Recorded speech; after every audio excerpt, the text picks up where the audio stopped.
a situation, an aspiration in life. Every song we sang had a meaning, and eventually our prayers were answered. My mum's courage changed our lives forever. It happened early in January 2010. I remember the day like it was yesterday. Our father had just gotten home and everyone was happy. Except me. I found out earlier from our mother that we were moving from our grandparents' house the next day to our own house, which happened to be a 3-roomed shack with no appliances, no stove, no electricity. I mean nothing at all. I couldn't understand why we had to move from a big house to a shack. It was just too much and very frustrating. I wished I was dreaming, but it was happening. We were moving and all of our stuff was packed away and ready to move. My mother was excited while my younger siblings were unaware of the situation, and I really didn't find anything exciting about all of this. We were starting over and it wasn't easy after growing up in a huge house with a lot of people and everything we needed. From that day I knew life was going to change. I had to make new friends and I had to get used to sleeping in a shack, something I had never imagined in life. Well, I should say that the first few days were terrible. With no fridge, we were forced to eat tin food, and really, my mother didn't find it traumatizing at all, while I on the other hand prayed for some meat. I should say that the very first time I learned to cook was by using a paraffin stove. It was scary, but as time went by I got used to it.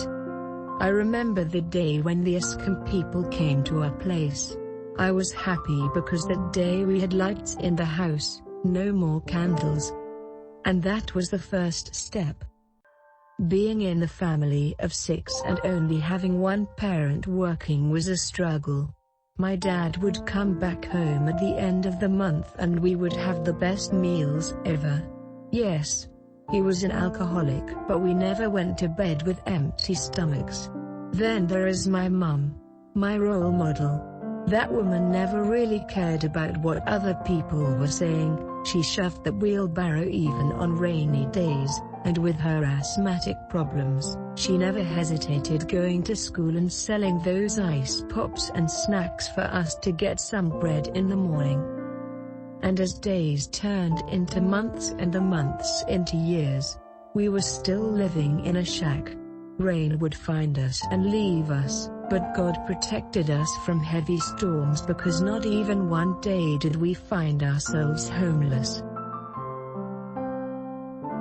Eventually, after 5 years, I was accepted to university.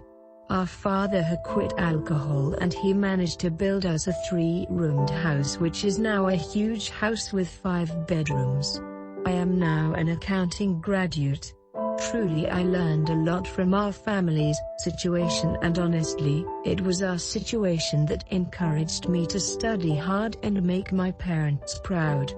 Even though I haven't found a job yet, I know that God has a plan.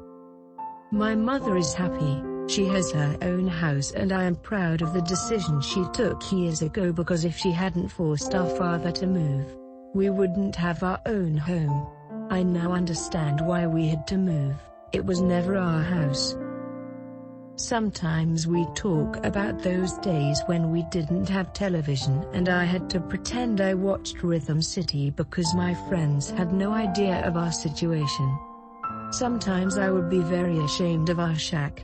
But that was my house. The truth is, I hated it and it turned out to be my inspiration. When I look back, I am grateful for all that my family and I went through. Our situation made us stronger. I am saying this because sometimes children make the worst decisions to have it all. But we never cared about having it all because we knew that education was our only transport to success. My dad is now a preacher, still working and providing for us, and my mother hasn't stopped pushing that wheelbarrow and selling snacks at school. And honestly, I am proud of my parents. tell us. Are you proud of what your parents have done for you despite their hardships? For more videos, subscribe my channel and click on the bell icon. Thank you for watching and listening.